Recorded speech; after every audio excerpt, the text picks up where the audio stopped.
All righty.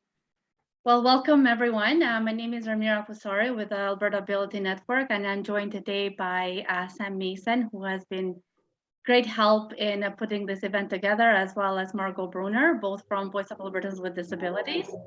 I would just like, uh, before we start, I would just ask that if you can please, when you are not speaking, to mute yourselves, just so that we can avoid any interference or any noise coming through.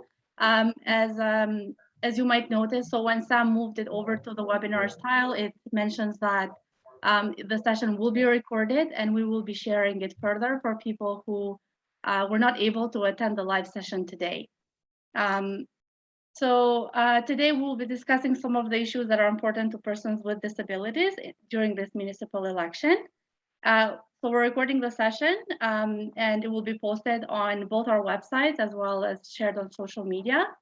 We have live card captions being provided by Carol. Thank you, Carol. For those of you who are not familiar about turning the captions on or off, there is a CC or live transcript button at the bottom of your Zoom bar.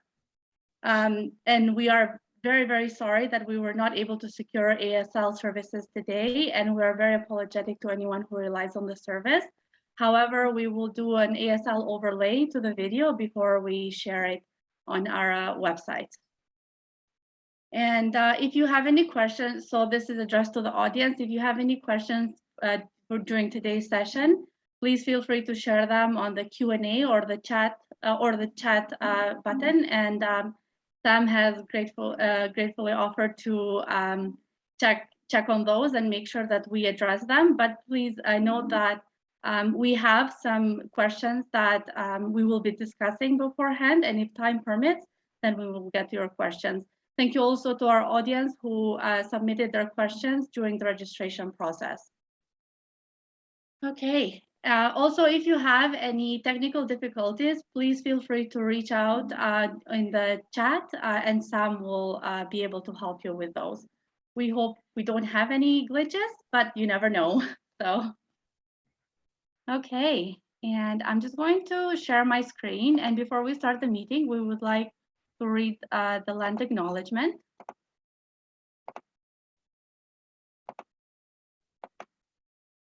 All righty. So, Alberta Ability Network gratefully acknowledges that what we call Alberta is a traditional and ancestral territories and gathering place for diverse Indigenous groups.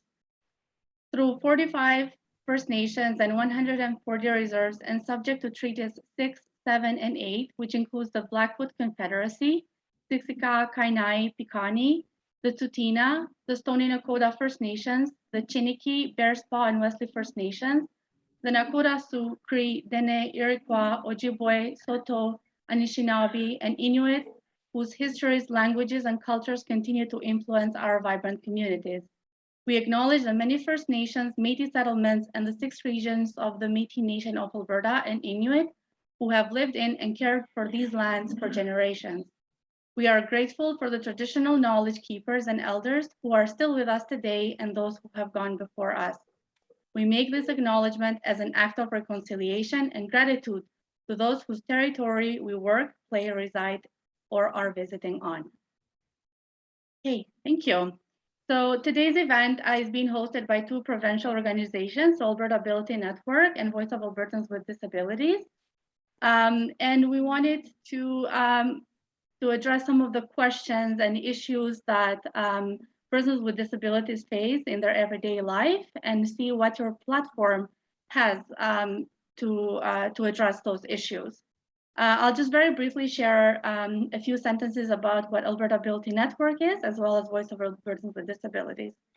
The Alberta Ability Network is a collaborative of stakeholders, people with lived experience and those who support them, health practitioners, community advocates, and government that strives to address systemic barriers facing persons with disabilities, strengthen the disability sector, and influence policy and decision-making. Voice of Albertans with Disabilities is committed to breaking down barriers which prevent society from seeing beyond our disabilities so that we are all included in all aspects of life. We'll take charge of the social, political, and economic decisions that affect our lives. We must be accountable for our actions. We must have choice in the services and supports we require. We acknowledge and accept the dignity of risk. In terms of accessibility, all buildings and facilities must be accessible. Transportation, information, and communication services must meet our diverse needs. And in terms of equity, we will be vigilant to ensure that our rights and freedoms are upheld. We claim our right to be equal while maintaining our individuality. So I'll just mention it one more time, please. If you are not speaking, if you could please mute yourself, that I think would greatly help all of us. And I am not sure, as I'm sharing my screen, I cannot see everyone who might have logged in after we started. However, these are the names of the candidates running for mayor in Calgary who have accepted the invitations, and we'll just go in alphabetical order by first name. And if you could please share a little bit about yourselves, and because the agenda is so tight today, we ask that you please keep it under 1 minute. So we'll start with Grace Yan. No? Okay. Emile Gabriel, please. 1 minute.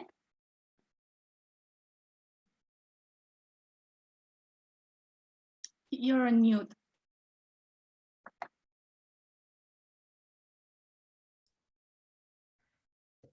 Well, hello, everybody. Thank you for the invitation. And I would like to start by saying that regarding the subject of today, I actually have my own personal experience with my mother. After she had her stroke, she had to use a wheelchair. And I spent more than 2 years actually helping her at Foothill Hospital here, also Rockview. Whenever she needed to go anywhere, she needed somebody to push her around. And between my work and the call I get from the hospital that your mother needs some help, I can see her experience the pain when sometimes she needs to go to use the washroom or nobody there available to help, or just to go to have a meal. So I have more than 2 years related experience to the people with disability. And in addition to that, my background in civil engineering and urban planning, I have a special plan for the city, a master plan to build a modern city that will accommodate the proper transportation for the people with disability, because transportation and affordable housing are two related issues. And if you have the experience in building modern cities and experience in urban planning, you realize that you have to combine the two and build a modern city that is suitable for everybody, including the most vulnerable people of our society, the people with disability. Thank you. All righty, thank you. I don't believe we have the next candidate, Ian Chang, here either. No, I don't believe so. I don't believe so. Okay, we'll move over to Jan Damery, please. 1 minute, thank you. Hello, everyone. It's sure great to be here and just to have this such an important conversation and to also listen, right, what's on people's minds through the questions that are asked. But I'm Jan Damery. I'm running for mayor because I so believe in the potential of this city and to include everyone and have opportunity for all. I believe it takes a fresh perspective and real experience in leading to actually pull us out of just the depth and challenges we've been facing in this city. I'm an economist, I'm a business leader, I'm a not-for-profit leader, most recently with YWCA Calgary, and I'm a coalition builder. I'm known for bringing people together from diverse backgrounds, including them in decision-making to get things done, and that's big things done. And you'll see details on my platform specifically to generate and bringing us all together to generate 80,000 new jobs, to make Calgary the place to be globally, both to live, learn, work, and play, take action on climate change, and most of all, to restore the heart and soul of our city, to ensure that everyone is included. And that means removing barriers to accessibility, barriers to employment, barriers to settlement in our city. I'm Jan Damery, and I'm running for mayor, and a vote for me is a vote for the future of this city. Thanks so much again for having me here, and I look forward to your questions. Thank you. All right, Jeff Davison, please, 1 minute. Sure. Good morning. Thank you for having me. I'm Jeff Davison. I'm also running for mayor. You know, I really get back to the fundamentals of why I'm running. And I think it's really about creating a city of opportunity for everyone. And I think, you know, when it comes to accessibility, I'm so thankful you invited me here today. I think this is a huge issue in our city. I think we've got to think about how we're going to design a city that puts accessibility first. And it's honestly something I spend a lot of time thinking about. And I know lots of people in our city don't think twice about mobility issues. But when it hits close to home, you know, when you have a child like I do who has some mobility restrictions, not that her restrictions are as bad as a lot of people's situations, it makes you think differently about the city we're building and how we're going to achieve creating an accessible city for all. And so I hope to learn a lot here today. I hope to participate in the conversation here today and look forward to the debate. Thanks. Thank you. Jyoti Gondek, please, 1 minute. Thank you.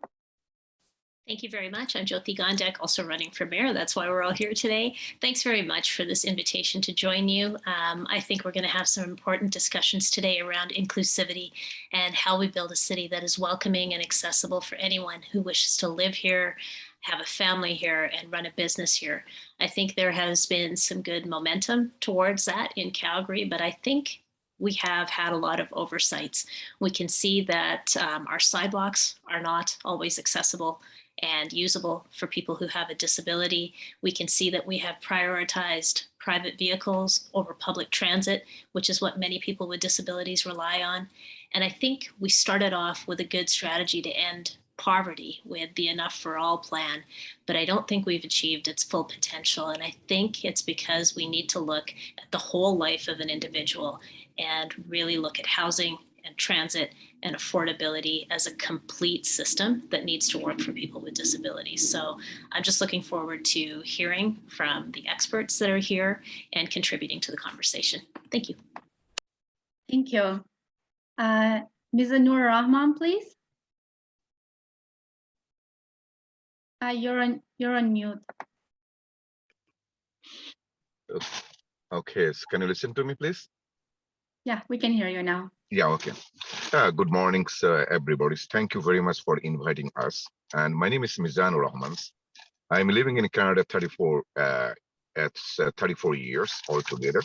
So I'm running as a mayoral candidate in Calgary.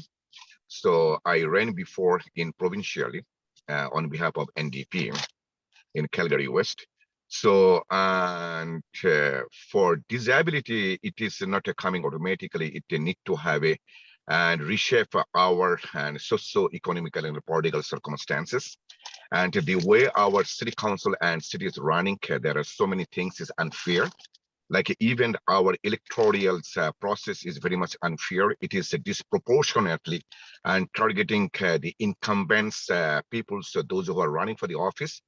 And presently, their present circumstances in the city councils and turn into their elections promises and elections campaign, and which is not resonant for an enhancements of our democracy. So this need to have a fix for that. That's why I'm just running. And also our systemic institutional racism, which is embedded in our city council. So that's things need to have a chance. And also, if I become a mayor, I will promote our business and preserve our full-time job and strive our chance the number of council from 14 to 8. And I will bring the conservative fiscal management to follow our budget. So, and our normal property tax, property owner will be treated as a cash cow. So I will bring council tax for everybody and reduce the property tax significantly. So that I will encourage to make the 2 terms for a mayor and the councillor. And I will defend the policymaker, not the police. So I will absolutely that brings the transparency to our democracy. and I will make a greater Calgary like greater Toronto, greater Montreal. So actually that I'm running not just to become a mayor. So I'm running to make you the mayor because we need to have follow our social ethics. The way it is running right now is dysfunctional, our city council. So we need to make it that is called functional. So, and to all life matter. So human life does not have no race. Thank you very much. Thank you. Next, we'll move to Shaoli Wang. I really hope I'm pronouncing your name correctly.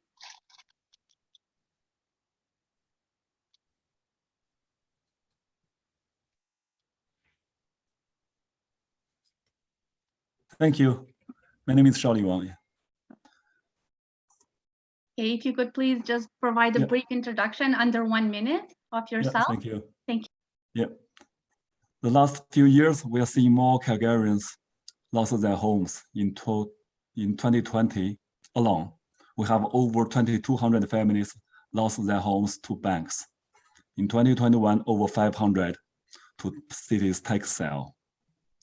Between 2011 and 2019, compared with 2003, the city's overinflation and population property tax accumulated 4.6 billion, while the city's overinflation and population growth salary accumulated 4.8 billion. Not a single dollar was left for fundings of any. I will cut the bureaucracy, lower property tax 23.5% for residents, 26% for business, refill all millions of square feet vacant industrial area, bring tens of thousands of small business jobs back. I will resolve city's spending problem, make fundings for urgent programs for all vulnerable people possible. My name is Shaoli Wang. Thank you for inviting me. Thank you. And Zane Novak, please, 1 minute. Thank you very much for inviting me to this forum. My background is small and large business. I've been in Calgary for close to 20 years, but in that 20 years, 18, 19 years of being in Calgary, I have invested about 23,000 volunteer hours into our not-for-profit and at-risk communities. And it's helped me to understand a balance and realization between a properly run city that is profitable and prosperous, and how that can help with our at-risk communities. And if you don't have one run well, you're not going to be able to run the other one well. My last major role in the nonprofit sector was as chair of the board for the Kirby Center. And that's an organization that deals primarily with aging adults, senior citizens. And it is important that a city runs its programs in a way that those with disabilities, disadvantages, and limited access to everything from transportation to technologies are looked after. And in order to do this, we have to run and manage our city efficiently. Thank you for inviting me. I'm Zane Novak. Thank you to everyone for the introductions. And we will now move on to the questions, the 3 main questions as they relate to accessible and affordable housing, poverty reduction, and accessible and affordable transportation. And for any attendees that have joined us at a later time, please note that if time permits, then we will also address any questions that you have submitted during the registration process or that you might be asking today at on the chat. Okay, so if it's easier for everyone, what I'm going to do is I'm going to share my screen so we can look at the 3 questions that we'll be asking today. All righty. So the first question is on accessible and affordable housing. Many people today have expressed that there are gaps in the affordable housing, whether that be the disconnect of income from age and rental prices, or that there are very few places that are accessible and affordable. On that note, the question is, how would you incorporate accessibility and affordability for persons with disabilities into Calgary's broader housing strategy? And we will just go in the order in which you presented yourselves. So we will start with Emile, Gabriel. And please try to keep your answers at 2 minutes maximum, just because of the limit time that we have today. Thank you. Well, just a brief background here. I didn't mention in the introduction or mention it quickly. I'm really the only one here who has a background in city design, civil engineering, urban planning, also transportation. I worked for Alberta Transportation for more than 7 years. I also have a special degree in management from the University of Calgary. That's why I'm running, because I have the right qualification. Now, let's just touch on the fact first. The current council admitted in one of the meetings, because I did my homework, I studied the council. I'm the only candidate here who ran before. I ran in 2017. The commitment I made in 2017 are the same commitment I'm making now. The same council admitted that the planning of the city, they call it in one word, hodgepodge. The city is planned on the basis of hodgepodge. So as a person has the right background, I will present to the voters, our Calgarians, a master plan for modern city. Again, based on my background, I travel all over the world. I've been in more than 20 countries. I have seen the good cities, the bad cities, and the ugly cities. We have the opportunity here in Calgary, because we have the largest land per capita in North America, to build state-of-the-art modern city that can accommodate the needs for the vulnerable, the disabled. What differentiates me than other people is I do not have a donor. I do not have an interest group backing me. Therefore, I am the candidate who running for all Calgarians. I will present to the voters and to Calgarians a master plan for a modern city with the ultimate efficient transportation. Let me reveal one thing of my plan here, because we kept these issues kind of secret since we have realized there a habit of candidates borrowing my ideas and later on making their own. I will be the champion for the fast train between Edmonton and Calgary, because that's going to help us to create a modern transportation, to help us with the environment when we take the cars off the highway. And I will connect this modern design, including the fast train between Edmonton and Calgary, with a more efficient green line design. I will reveal that later, how the two are connected. This modern transportation is good for today, good for the future. And this modern transportation, beside affordable housing, because I will, part of my plan will designate certain area for affordable housing and adequate housing, adequate for people with disability. All this is going to be in my master plan that will be presented to the Calgarians to look at it as an alternative for the hodgepodge we have today. Thank you. Thank you. Okay, same question, Jen. Thanks so much. Always trouble to find the mute button when you were doing this. Anyway, just so grateful for the opportunity on this particular question. Given the work that I've done in community over the course of my career, both with United Way and YWCA Calgary most recently, and learning just how pivotal it is to have affordable housing, particularly in the spectrum of housing that exists in our city. We do not do a great job for those that are incredibly vulnerable or people with all abilities to make sure that they actually have access to dignified housing. This includes both rental rates, in addition to having support services around this housing. And I learned something very dire during the pandemic too, that when people do not have houses or are not housed, they actually in some sense are invisible to our society. So this is something that is a key feature of my platform, making actually very big and proposing to do very big investments in affordable housing, because we often talk about affordable housing in the context of mid to high income individuals in our city. And we're missing actually the challenges that we're facing. We do not have enough affordable housing and choices in housing that also ensure there are wraparound services, access to transit, and also access to employability. And so we have to look at all of this in terms of a system. And so we're also leaving a number of opportunities on the table in terms of both provincial and federal funding that is available to actually invest. And we at the city currently, because I've been on the side, we've been trying to apply for rapid housing investment in affordable housing, make it very difficult, particularly on not-for-profit agencies, trying to apply and build. So what I'm offering as solution in my platform and bringing all of us together, to shine a light on this, to ensure that we do have affordable housing at scale. And how are we building new units? Like I'm talking thousands of units, there's a huge deficit. In addition, providing this incentives and the ease in which we can actually activate this by using funding that is accessible by other partners, government partners. And that means actually having great relationships. So thanks very much. So critical. Thank you. Jeff Davison? Yeah, thanks. I think, lots of good chat about affordable housing. I think we can all agree that affordable housing in our city is at a crisis point. And I think the provincial government has continued to pickpocket the city and refuses to assume responsibility of their portion of units. These units have been drastically underfunded. I mean, I spend a lot of time with a Syrian family. Both are Paralympians. They have a Paralympic friend who lives with them. They have 2 sons. One of their sons has Down syndrome. And when you talk to a lot of them, it's about, they just want opportunity that everybody else has. And they want their living situation to be good. They want to be in a safe community with good access to schools. They need good access to transit and grocery.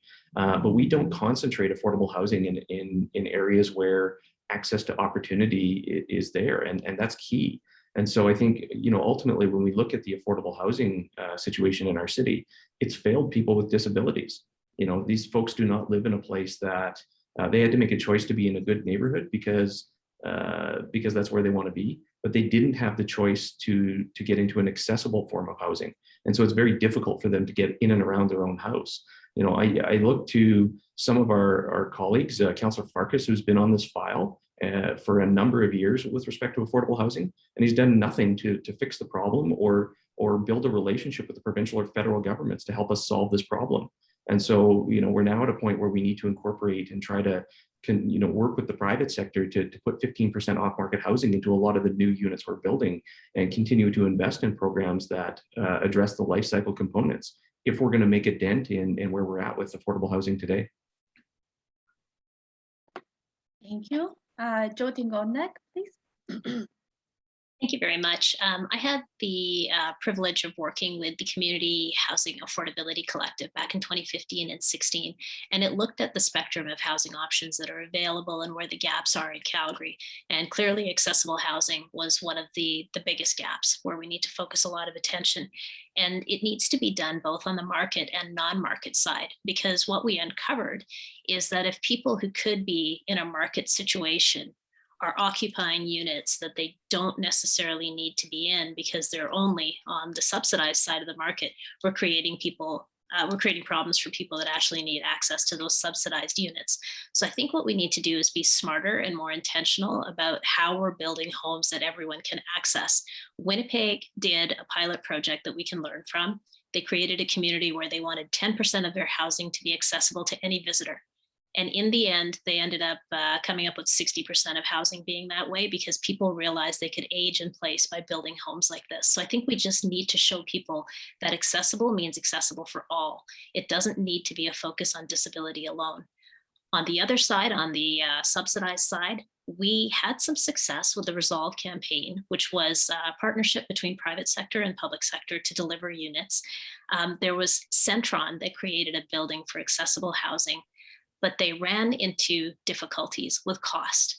And that's because when you put in the type of things that you need to support people living with disabilities, it increases cost per unit. So I think the thing we need to do is work with the federal and provincial governments to understand how they can provide the funding that allows people with disabilities to live with dignity and not raise the cost for municipal housing providers. So to your point, it has to be a strong partnership. Thank you. Mizanur Rahman, please. You're on mute.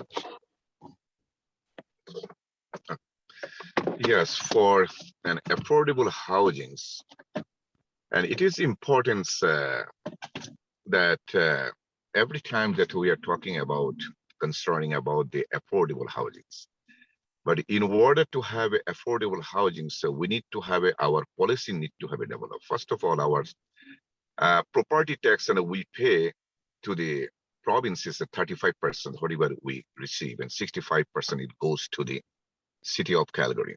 So concern is we need to have a more power and more political participations in provincially and federally in order to have more money to come to our city, or to take part their decisions in order to build more houses, and especially for low-income senior, those who are living in subsidized housings. They are very much a deplorable circumstances, and also all of the affordable capability. It need to have a person's income and as well as socio-economical and political circumstances too. So when our social ethics works very good, at the times that our affordability is going to work very good too. When our social ethics, it does not work, that means at that time, obviously, that we have an affordability questions too. So at the end of my conversations of my speech, I could say that we need to have a more policy modify in our city in order to have a more power in federally and provincially for enhancements the capability of to live the well-beings for the people, those who are disability and living in a low-income houses. Thank you. Charlie Wang, please. Yes. Affordable housing is a rising issue in every level of government and every level of elections. Well, the city is responsible to our land use and has the authority to make rules and bylaws to ensure accessible housing to disabled and our seniors. I will work with councils and Alberta Ability Network and Voice of Albertas with Disabilities directly to address this issue. The reason is your findings are now fully accepted. The cost of making new construction accessible from the outside is marginal compared to performing accessibility renovations after housing has already been built. And what I'm gonna do after fixing cities' spending problem and make fundings for all those essential services possible. One is initiate a seniors property tax credit of $20,000 property value, as I don't believe our seniors are liable to their grandkids, great-grandkids education tax. I will drop transit parking fee by 20%, add washrooms to LRT station as our LRT lines goes longer. Hot tax sale for 2022 and 2023, work with families to survive this dual crisis. Bring 3,000 homeless Calgarians back home. Thank you. Thank you. And Zane Novak, please. Thank you very much. Yes, Calgary has failed. City administration, city council has failed repeatedly on this file. We know that in Calgary, there's only 3.6% of accommodations available that would fall into the low cost or subsidized housing. National average is 6%, Edmonton is 6%, and our need in Calgary is 11%. And in fact, under this last administration, we've even gone down more. We are losing ground instead of gaining ground. This is a testimony about the way City Hall and city administration and our city property is being managed. The last current CMHC file that I could find shows that the average cost of every home sold in Calgary, $130,000 goes to city fees, city administration, city levies. How can we have affordable housing when the city takes $130,000 off the sale price of every home? We need to readjust this, we need to reevaluate this, and we certainly need to work better with our stakeholders, such as the provincial and federal government.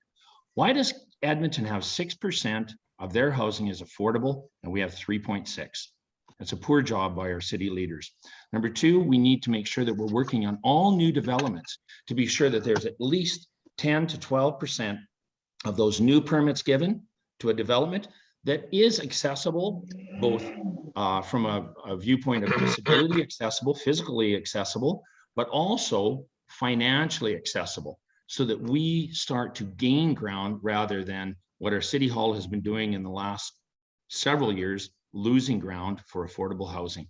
This is done through partnerships. It's done through partnerships with federal, provincial governments, but it's also done with partnerships with our developers. I know for a fact in the past that developers have come forward wanting to do this and have been rejected by City Hall. We need to start being collaborative, approachable, and work together to make this a win for low-cost housing. Thank you very much.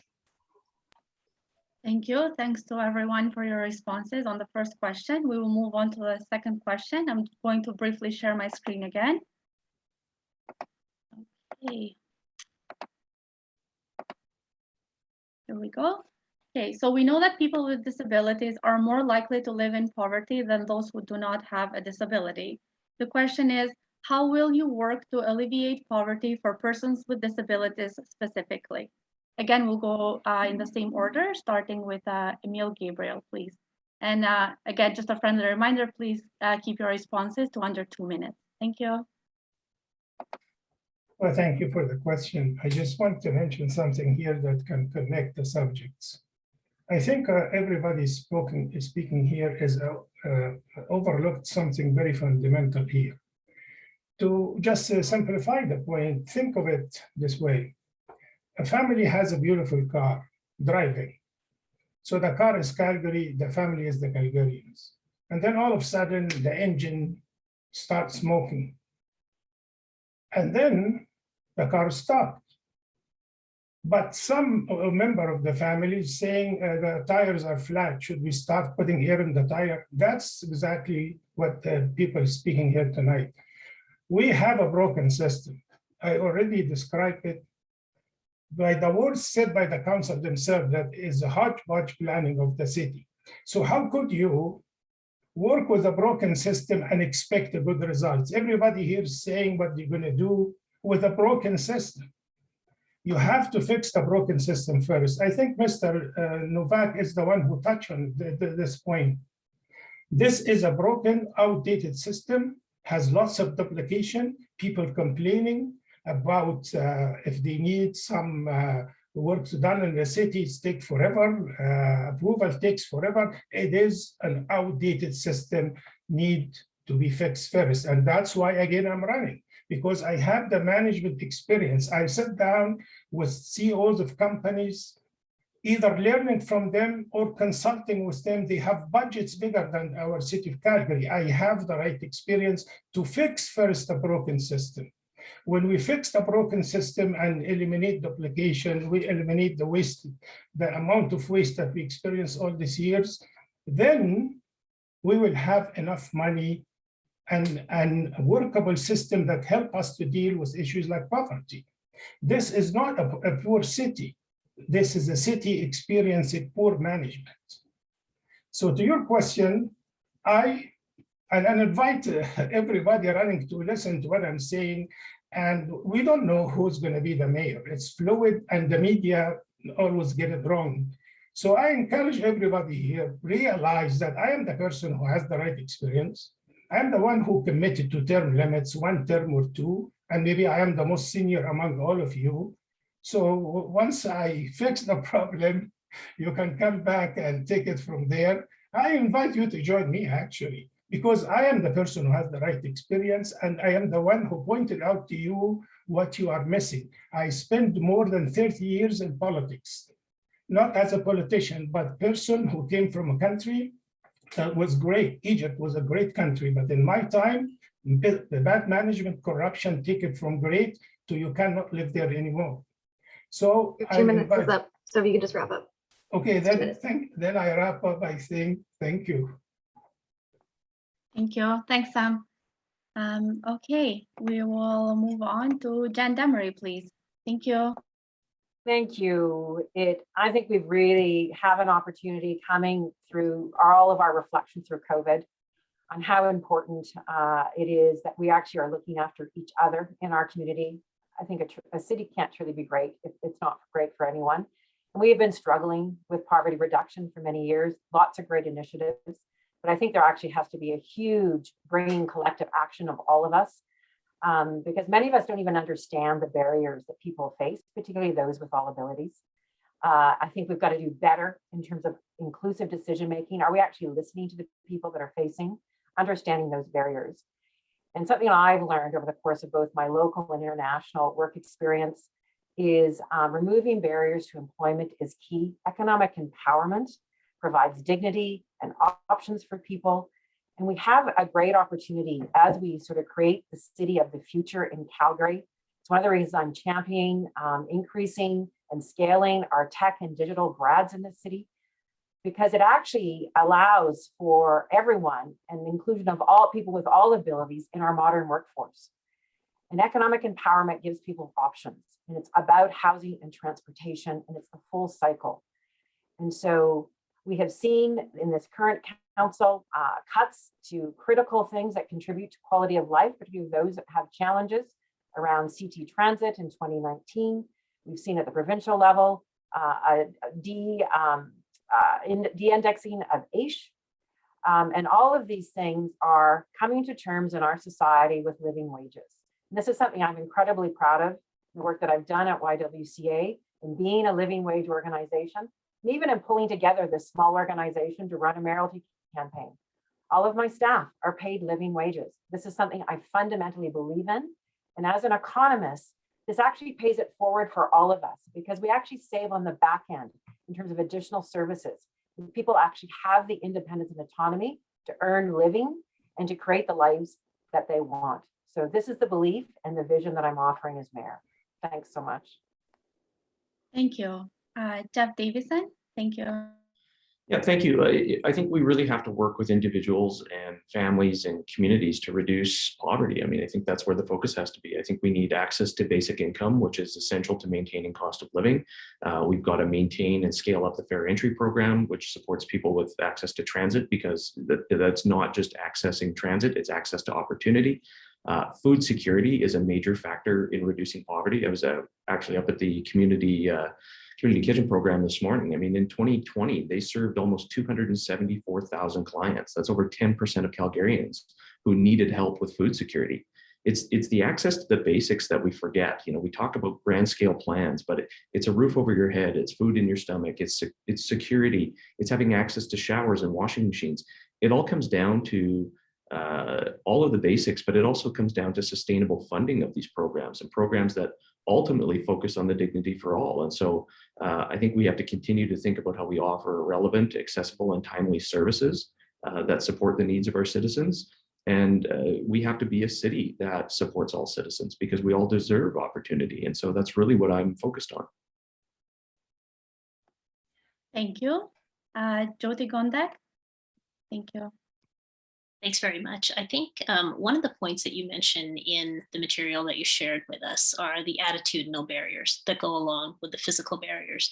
And so there's sometimes this tendency to think that somebody with a disability could not meaningfully contribute in the labor force. And that's a barrier that needs to be overcome. And I think if we have learned anything during this pandemic, it's that there are many different ways to work.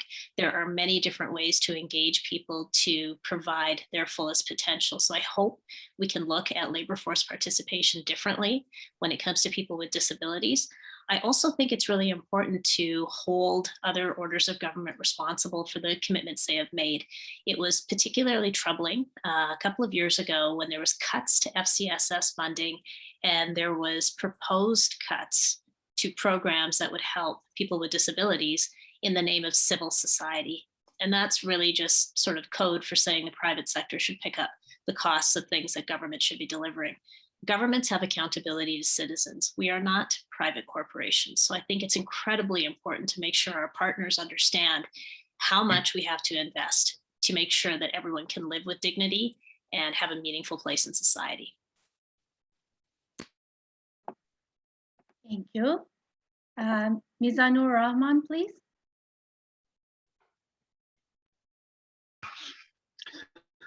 Okay, so can you repeat the question, exactly the question, please? Hello? Yes, I'll read it again. How will you work to alleviate poverty for persons with disabilities specifically? Okay, thank you. Yeah, first of all, to alleviate the poverty, and it need to have a political theory. First of all, when our city councils and city is a non-partisan organizations, but even every individual persons who camouflage their political ideology, which is not democratically resonates in our institutions. So that first of all, we need to have a change from the non-partisan organizations turn into partisans organizations. That's why I prefer to bring the partisan organizations in order to change the quantity of the councillor to work in the city council from 14 to 8. Then they can go back to their constituency, their riding, in order to have a more engagements. And instead of sitting in the city councils and spending the whole day and drinking the Tim Horton coffee. And secondly, is because first of all, when our wealth is disproportionately distributed to a very slim portions of the population, which I could say that 1% of the population in the world, they control the 90% of our wealth.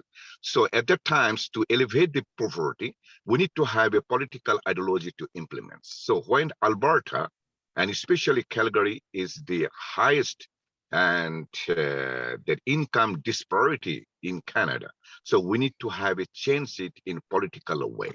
So that's why I would like to have it turn our city council, our city halls into political circumstances, not to have a non-partisan organizations. So for the disability peoples, for their and poverty alleviations, it is connected with the political ideology. So that means we need to have a change, and we need to have a that is called, I give you one example to you, because city council, how they are dysfunctional in our distributions for our wealth. First of all, when they invited the Uber, the transportations and company, and to work here, every dollar the Calgarian they pay, the 50 cents is going out from Canada, and they depress and oppress our local company, the cab company, in order to make one person richer and richer. So that means our wealth is disproportionately and targeted to give just a very few percentage of the populations in our city and in our world. So we need to have it changed. So since I'm— That's just your 2 minutes, so if you can wrap up. Yes, okay, thank you very much. Since I am into politics for 40 years in my life, with my experience, I believe that if I am becoming mayor, then I will change it and I will make you the mayor. Thank you. Shaoli Wang, please. Thank you. Yes. Yeah, I feel our issue is still the budget. 2019 versus 2003, the inflation was 32%, but our city's per capita municipal residential property tax increased 129%. That's over 4 times our inflation. And that is what you feel about the tax hike. Well, all the overtaxation paid off to cities over increased salary. And as I said, there's nothing left. Versus 2003, 2011 to 2019, municipal overinflation and population property tax accumulated 4.6 billion, while cities overinflation and salary and the population growth salary increase accumulated 4.8 billion. So all 4 times of property tax hike was we got nothing from there. We still owe city 200 million for their salary alone. So we bought only lip service. So any meaningful fundings for our urgent projects, we have no fundings. Every group start asking for the same fundings. The city don't have. We all know what are the red things. The red things are, but the problem is this budget. So we will have to solve the city's spending problems first, and start from the city salary. before fixing this city's spending problem, we will have to continue to face property tax hike annually. So I will resolve this spending problem first. I know everyone know what the red things are. I will find the fundings to support all the meaningful urgent programs. Thank you. Thank you. And Zane Novak, please. Thank you. Thank you. In all my discussions with these various groups who represent or individuals who do have disabilities or experiencing poverty, the underlying tone and theme is always they want to be treated equally. So my platform really emphasizes that. Part of my platform is investing in communities, particularly in our youth. If we invest in our youth, we invest in our future. And that includes recreational facilities that recognize and make available programs for our disadvantaged, including physically or mentally disadvantaged. They become part of the community, they become part of their own self-worth, and they have pride and dignity to move forward. I also want to invest in a scholarship program for disadvantaged groups so that they can create their own prosperity and successful future. And their successful future is really a successful future for all of Calgary. We know that there are many social enterprise programs out there, some already in the city. It's not like we have to reinvent the wheel, but we can look into these more, fund them more, and give them the ability to create their own structure and community for our disadvantaged.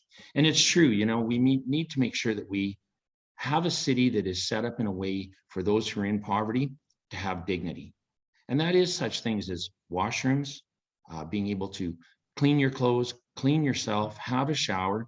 If we do not invest in these things and actually break cycles, we will never move forward. A lot of our urban planning in this city is concentrated, a lot of our individuals who have the lowest income, homelessness, our street people, all in one area. And it needs to be looked at in a way where we can safely get them out of these cycles, work with them, and it could be multi-month programs rather than a mere 2 or 3 week rehabilitation program, so that they can truly break a cycle, regain their dignity, regain a focus in life of where they'd like to go and what they'd like to do, and have a city that supports them so they can create their own prosperity. Thank you. Thanks again to everyone for responding to the second question. And before we move to the third question, I just wanted to mention that as panelists, you can see the questions that are being posted in the Q&A section. And it seems like we might not have enough time to address those. So if you could please take a look and you can type your answers in there, that would be much appreciated. Thank you. Okay, so I'm just gonna share my screen again very briefly so we can get to our third and last question for today. And it is around transportation. Okay, so there are many challenges in transportation, such as restrictive scheduling, changes in service, affordability, and access. So the question is, how would you manage Calgary's transit system and policies to address the transportation challenges faced by persons with disabilities? And again, we'll start with Emile, Gabriel, please, and please keep it under 2 minutes. Thank you. Okay, just before I answer your question, I just want to add one more comment. I just reminded was some experience after I heard some nice comment for Mrs. Gondek about the stigma about around people with disability. As an entrepreneur, one of my businesses, I had a food business, and we used to serve a big factory. And everybody worked in this factory was people with Down syndrome. So I asked the manager one time, why all your people here have Down syndrome? Why are you hiring all that number of people in your factory? He said to me that they are the best people. They are very systematic in their work. The best production we get out of them. So that lesson stayed with me for life, that you do not underestimate people's ability, even they look disabled to you. For your question about transportation, again, I mentioned earlier that I'm a person who has an experience in transportation. I worked for the highway department for 7 years, and I have degrees in city planning and civil engineering. So therefore, I am proposing to Calgarians that we should, I want everybody to pay attention to this. We have a gift here. You see, that's the benefit of having somebody have the right experience. We built the ring road, okay? And then I'm going to champion the fast train between Edmonton and Calgary. I can, as a person has engineering degree and 20 years experience, take advantage of the ring road and create a modern system, very sophisticated, very efficient. That systems are used in different countries, and it's very advanced. It's called the circle and spokes. This way we can have the most efficient system. And when you have an efficient system, everybody have accessibility. Not only that, because it's efficient and fast, the ridership will increase. Therefore, we can pay for it. The current green line that everybody's supporting, because you do not have the background to understand, does not serve the whole city, and the ridership is not there. So it's a burden on the taxpayer. That's why I'm presenting, this is the first time I revealed this idea to the taxpayer, this sophisticated idea of fast train between Edmonton and Calgary, connection to the airport, taking advantage of the ring road, creating this modern idea of circle and spokes, and this way everybody in the city will have access to transportation. And this is obviously going to serve the people with disability. So that's what I'm presenting to Calgarians as an alternative, different than everybody else, because I heard what they said, we read their websites, and nobody presented this idea before me. So consider it and try not to steal it. Thank you. Thank you. Jen Damery, please and thank you. Thanks so much. I think as we look to the future and the kind of city that we want to be, that also keeps our young and also just serves all citizens in our city. I mean, accessible and affordable transportation is fundamental. It is very difficult to get around the city if you do not have a car. And that's why we do need to make strategic investments in public transit. I announced on Monday, Network 2030, which is a transit plan that actually connects all four quadrants. And it uses the backbone of the Green Line that needs to go north because of ridership. I'm incredibly committed to this and making sure that we actually build that efficiently, provide access to all province and people. We've also got to think about how people actually get access to public transport. And that means, are our streets walkable, particularly those that face challenges in their mobility. And even myself, who has an artificial right knee, has struggles actually in our winter, getting over and climbing over big snowbanks to go from sidewalk to sidewalk. And so imagine if you've actually got mobility issues that are very significant. So we have to look at this holistically. And we've been doing nothing but cutting costs operationally in terms of servicing. Frequency is freedom for people that need access. And by connecting, ensuring we've got more frequency, more reliability in transit, allows people of all abilities to get to work, to get to recreation, to get to school. This is the vision that we've got to commit to. And this is also what our younger people say they want in this city that's going to keep them here. Because we are a modern city that embraces alternative transportation. It also helps us deal with our carbon footprint. So again, check out the announcement that I made on Monday. Incredibly excited. We've done the homework to think through how we actually connect through this existing, enhance our existing transit network that actually allows everybody access to get anywhere in this city. Fundamental to being a future city. Thanks. Thank you. Jeff Davison, please. Yeah, thanks. I think the goal is really accessible and affordable transportation and transit for everyone. So thinking about how we continue with the low-income transit pass, which is really critical to providing opportunity, not just access to transit. And so how do we look at doing better with the pass for both individuals and families? Better commitments to snow clearing and on sidewalks and pathways. We're a winter sports city. We are a winter city. We need to start acting like a winter city, which is why as chair of transportation and transit, I helped create the mobility department. So we can now provide a better service during the winter to Calgarians while also achieving a lower cost. I would look at also accessibility audits of all city services and facilities, which includes roads, pathways, sidewalks, transit stations, and really think about how we do those differently. I think, you know, when we move forward with patio extensions this summer, last summer, with respect to COVID, it caused a lot of mobility challenges. And so we've got to think more proactively about the programming that's coming out so that we're not making missteps as it's rolling out and having to retrofit those programs. And then ultimately, I think with my time on transportation and transit, I really thought about how we're going to formalize a relationship with the advisory committee on accessibility and include representatives from that committee on the successor committee to the transportation and transit plan.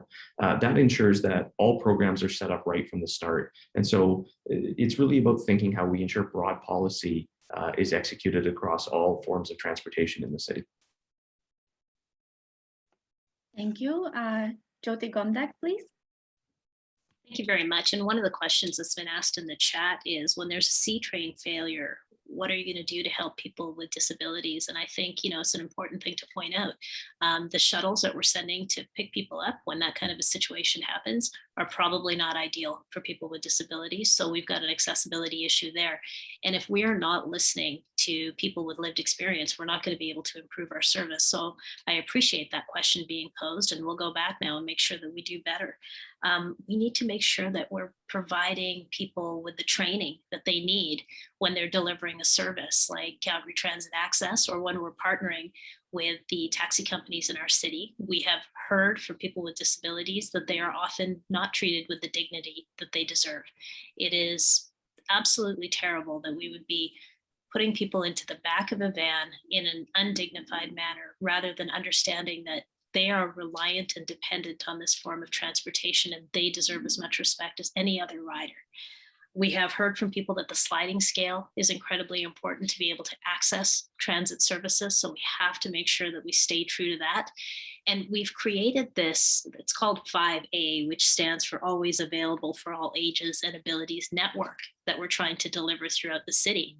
It's basically making sure that we have pathways for people to have mobility options of all types. Other people have mentioned that we have become a very automobile-centric city. We need to make sure that people can get around in other ways as well. That's why our roads need to be treated like mobility corridors instead of just places for vehicles. So there's a lot of work that can be done moving forward. We just have to stay true to listening to people that are talking about accessibility issues. Thank you. Mizanur Rahman, please.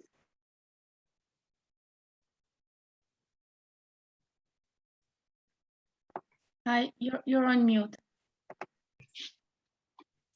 Okay, now it's better. Yeah, okay. Yeah, so for disability peoples and the transportations, and as well as our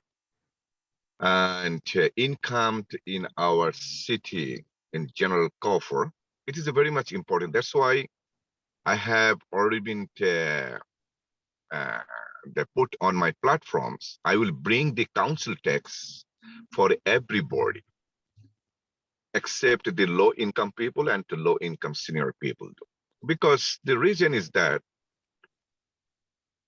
this is the transportations, the policymaker, those who make the transportations, and including the cab or maybe ride sharing company, because they have their disproportionately discriminations and systemic institutional racism towards the racialized people and marginalized people.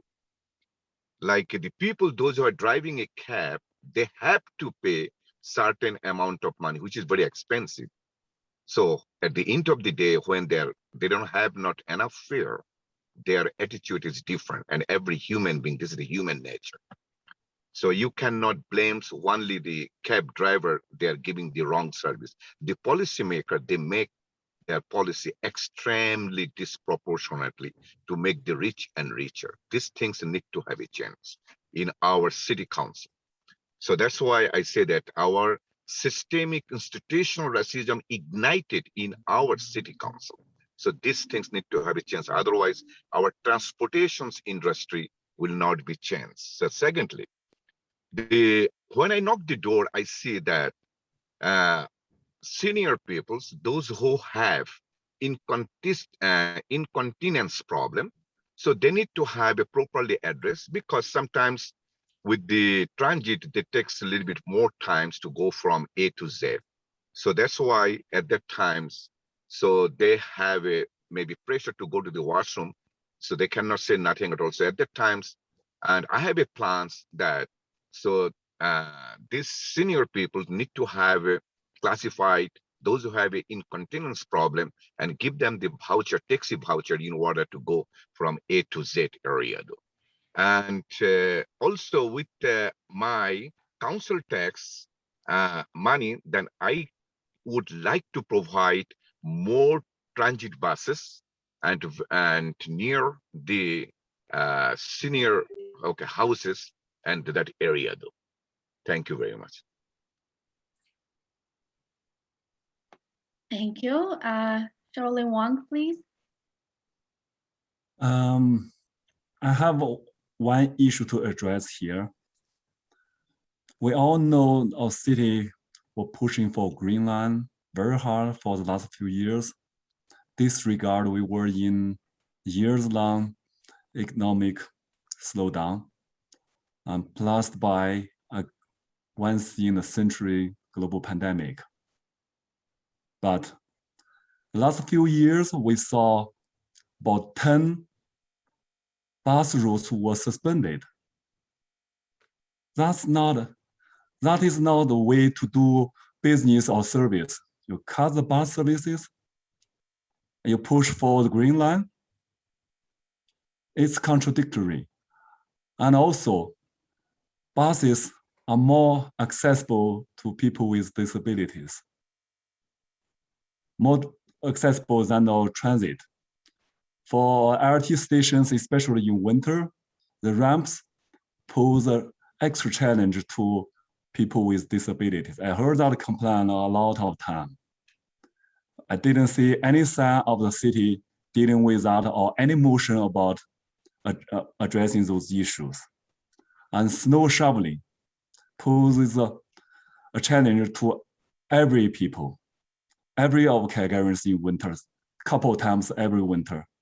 But the city was not addressing that issue yet. We are paying 4 times of the inflation property tax, but we didn't see our service changed better. And we only see the weekly garbage collecting turn to bi-weekly. So with that kind of service card, the city deserves no credits. So we have to solve city's spending problem first, before addressing those issues. So some of the issues are kind of inhuman because we know that issue was there. We know people with disability was facing those challenges for a long time, but we were seeing that going worse, knowingly seeing that going worse. And we promised people for long future. That is not right. So I will address the city's spending issue first, make all those fundings for all those essential services possible. Thank you. Thank you. And Zane, Novak, please. Thank you very much. Well, we can aim our efforts at certain tangibles that are easy to achieve right now, or relatively easy. One of the incumbents mentioned that they're now part of a special program on snow removal, which I find ironic considering that this past winter was the worst snow removal I've ever seen in the city of Calgary. Bus route number 6, a main bus route I know people live on, including my daughter, had no bus service for over a week because we do not do snow removal in this city. We wait for a Chinook. We haven't figured out how to put winter tires on a bus because that wouldn't make sense, I guess, living in rural in Canada with the ambient temperatures and weather we have. I have a plan that will put funding into snow removal without creating extra burden to the taxpayer. It's merely a redistribution of funding that's already being spent in other areas. Inaccessibility to buses, public transit, taxi cabs, and everything when snow is mounted up in front of people's homes and sidewalks is a detriment to everyone, especially people with disabilities. Another thing we need to really consider, we're talking about a green line train for billions. The train we have right now over the past 1.5 to 2 years, if you ride in the last car of the train, our trains are unclean and they're by and large unsafe. I have many members of my team who ride them daily, and everyone knows don't go in the last car of the train because it's not a safe car to ride in. Yet we're sending our seniors, our people with disabilities, our children every day on these trains. We need to revision that, and we need to make it safe for everyone. We also need to understand where transportation is going in the city. We have a pandemic. People are nervous to be on trains, or nervous to be packed together. We see people moving from downtown cores to the outside. We need to make sure that we are putting trains and transportation to where the riders need it. And I'll always come back to the fact, we have an airport with 52,000 employees. We don't have a train. We need to re-envision where our trains, where our buses are going, and that they're getting to the people that need them the most, rather than just being an option for transportation to people who have 3 vehicles in their driveway. Thank you. All righty, thank you, everyone. We only have 15 minutes left, and we have planned to give each and every one of you a minute for closing. However, I believe Jyoti answered one of the questions that we had in the Q&A, so I'll just read another question, and please feel free to raise your hand if you would like to address it. The question says, will you continue to support the Enough for All strategy, such as renewing the funding to ensure equitable access to city services like fare entry, especially when public transit 50-50 fare cost recovery ratio is no longer feasible due to the pandemic? And just before we start answering that, I'll mention that we have noted the questions that have been asked in the Q&A, and we will collect all of those and present them to the panelists that we have today. And once we receive the answers, we will distribute them to those who are in attendance. Thank you. I believe Jen Damery, raise your hand. Yes, go ahead. Yeah, thanks so much. This is fundamental. We've got to assure that we continue to support and actually increase resources into our fare entry program, because this actually helps remove barriers to people that are struggling to participate in our society. Coming through COVID, we've seen tremendous isolation. I think we can all relate to it, but particularly those that have had and faced disabilities and how isolated they are. And this allows them, particularly if they're living at lower incomes, to participate meaningfully in society. This is about creating a city for all. So very much in support. And I was part of that original strategy that kicked off the Enough for All strategy back in the day with United Way. And persistently, we continue to struggle with really raising the bar for everybody in our city. And this is, we've got to have, and I think this is the unique opportunity. In crisis, there is always opportunity for change to forge a new path forward. And that's what I'm offering in terms of bringing us all together to actually fundamentally deal with these challenges in our cities that we can actually build back better. Thanks so much. Thank you. And Jyoti Gondek? Yeah, what I will add to that is I think we are missing an opportunity to bring fare entry to where people are. I think we need to be better serving people in their home communities by allowing them to access those services through our community centers, our local libraries, and possibly even being able to partner with our transit network so that you're able to access the types of things that you're looking for as you're going about your day. So I think being able to integrate our services might be a very interesting model moving forward to allow people to save time and not have to come to one place to get what you need. Thank you. Anyone else would like to address that question specifically? No? Okay, Emile, Gabriel? Yes, I just like to add one point here because I just received a question about the same subject asking if you support the 3-tier system or one fixed rate for everybody as far as the fare entry. First of all, I am in favor of the fare entry for people with low income. As far as the question of which one you support, I answer by saying that under my leadership, I will not dictate to people what to do. It's not a dictatorship, it's a leadership. So therefore, I am saying that, and I hope there's people running for councillor hear me. Councillor job is to go out to the communities, share information with them, educate them, listen to them, until they understand the subject and find out the consensus. So I'm going to send the councillors out to their communities across the 14 wards, educate the people about this issue, and then find out if Calgarians, especially seniors, prefer 3-tier system or one fixed system for all. This is going to be the way I will manage the council. If anybody running for a council think they have an agenda or have a platform, forget it. your job is very simple. You are a messenger. You go to your community with information, education, debates, until you create understanding on the issue and find out what your people want. Do not come to me in a council and tell me that's what I think is good for my community. That is not going to happen under my leadership. You have to be a messenger, represent the wishes of your community. And that is my answer to that question. Okay, we can get one more final answer. And as I mentioned, we will circulate these questions if you'd like to provide further answers to them. So anyone else? No? Okay, then thank you very much for all your responses to the questions we had for you today. And we would just like to give all of you 1 minute to close. So again, we will start in the order in which we answer the question. So Mr. Gabriel, please. Oh, I think you got my number.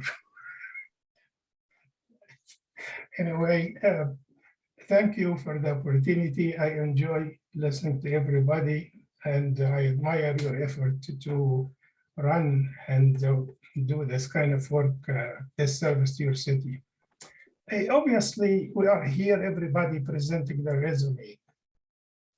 And one point I'd like to share is some people come to me and say the mayor doesn't have to have an experience. They have the staff and they have the engineers and so on. I think this is a fallacy. Why? The Green Line is approved. The Green Line been under discussion for more than a decade. They could not build it. They could not finalize it. And then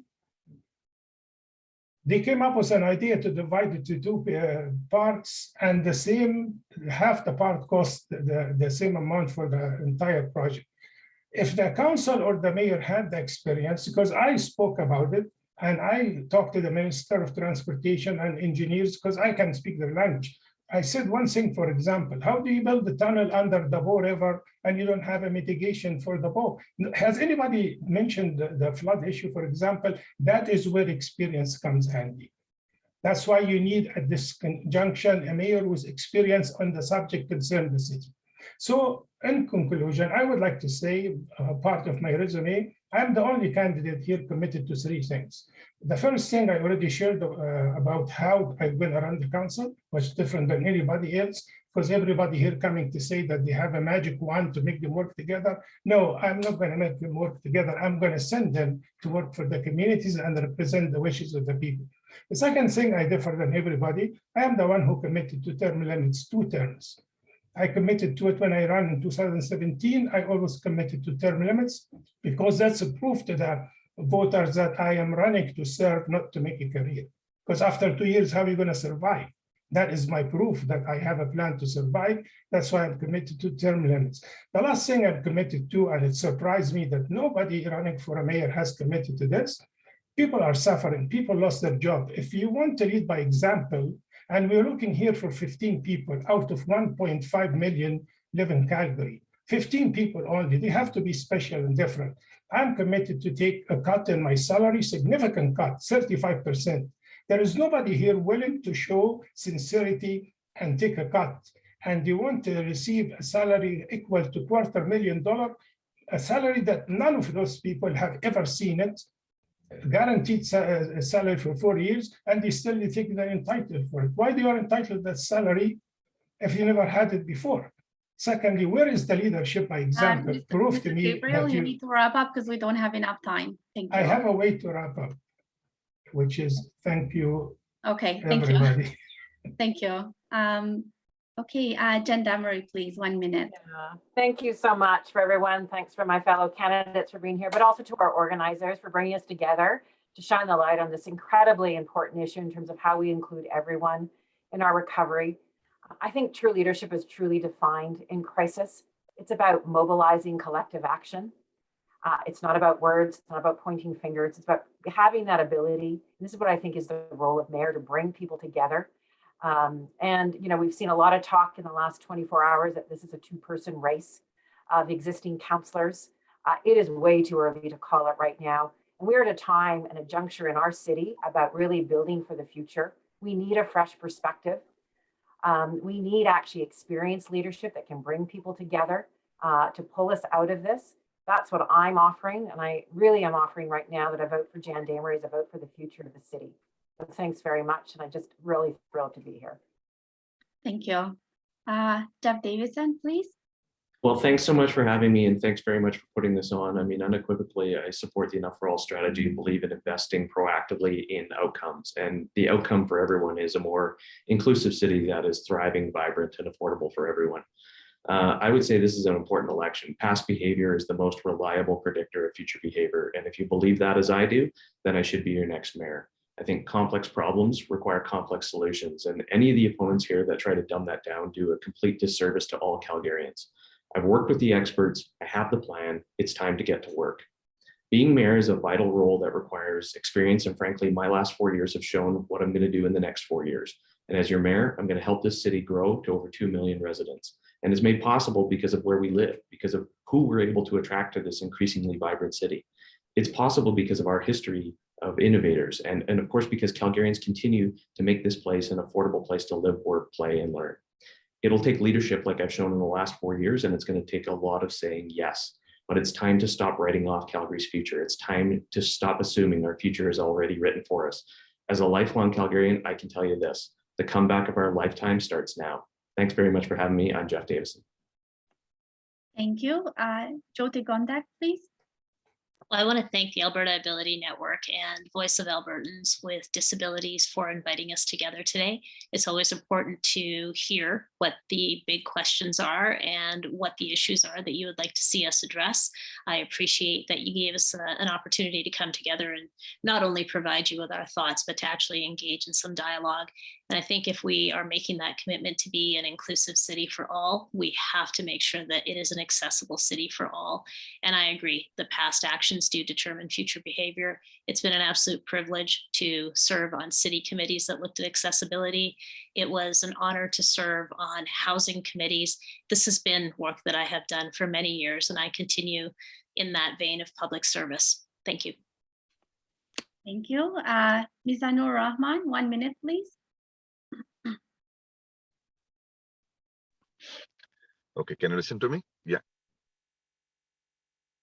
Yeah, we can hear you. Yeah, thank you very much.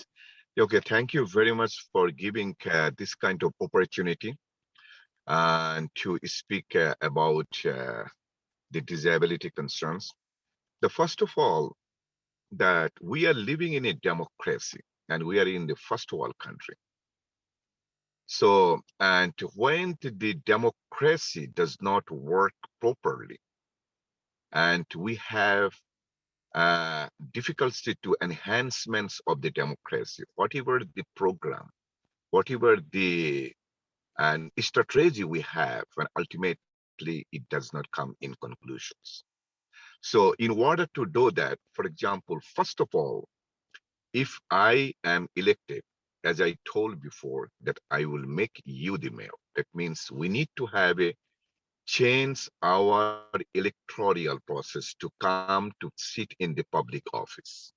Otherwise, because right now the electoral process disproportionately targeted to the only incumbents to come to the power, and other candidates like mayoral candidate or councillor, so they don't have not the same level field playing.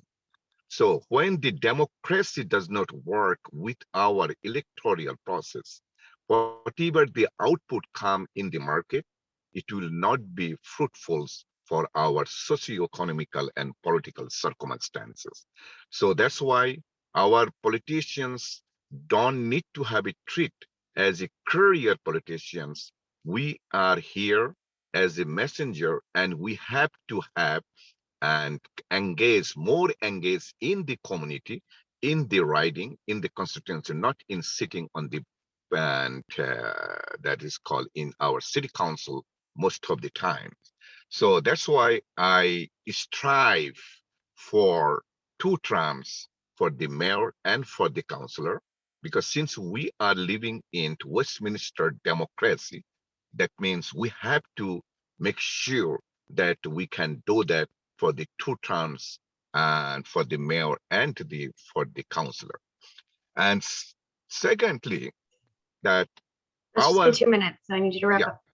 Okay, thank you very much. And secondly, that because we need to have our money, so that money it comes from our counselor, and as well as we don't need to have make our society divisive. That's why my philosophy is all life matter. So human life does not have no race. So thank you very much for giving this kind of opportunity to render my presence in this society, though. Thank you. Thank you. Shaoli, Wang, please, 1 minute.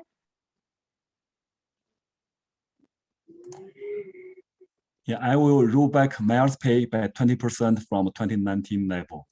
Cut municipal residential property tax 15% by 23, 23.5% by 25. Cut municipal business property tax 20% by 23, 26% by 25 from 2019 level. We will secure frontline service, cut pay and expenses, shed off overstaffing, hold the Green Line, Arena deal, and CMLC's expanding and renovation projects. I will initiate a seniors property tax credit of $20,000 property value, drop transit parking fee by 20%, add washrooms to LRT stations, hot tax sale for 2022-2023, work with family to survive this crisis, bring 3,000 homeless citizens back home. Thank you for your voice for our vulnerable citizens. Your voice are heard, understood, and remembered. My name is Shaoli Wang.